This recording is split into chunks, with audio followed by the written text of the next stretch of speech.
చీమ్ పట్టేసేటట్టు, infection అయ్యేటట్టు, మీ చెవులు పనికి రాలేనట్టు మీరు చేసుకుంటున్నారు చేతులతోటి. ఏమవుతుందంటే ఇది ఒకసారి స్టార్ట్ అయిందంటే మస్తు యాంటీబయాటిక్లు వాడతారు.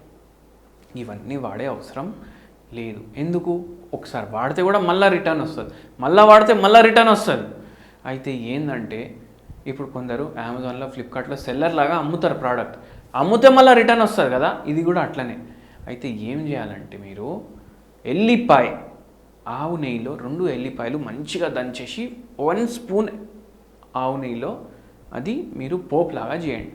పోపు చేసి అది డైలీ పడుకునే ముందు తినండి. దాంతోపాటు మీకు ఒక మెడిసిన్ చెప్తాను, హోమియోపతి, అకోనైట్ అనేసి మందు పేరు, 0/9 పొటెన్సీ. ఇది రోజు మార్నింగ్ 5 గోళీలు, నైట్ 5 గోళీలు.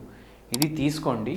మీ ప్రాబ్లము జనరల్లీ తగ్గిపోవాలి. తగ్గకపోతే మీకు మీ ప్రకృతిని బట్టి మందు ఇవ్వాల్సింది ఉంటుంది. ఏ హోమియోపతి డాక్టర్నన్నా కలవండి మీరు.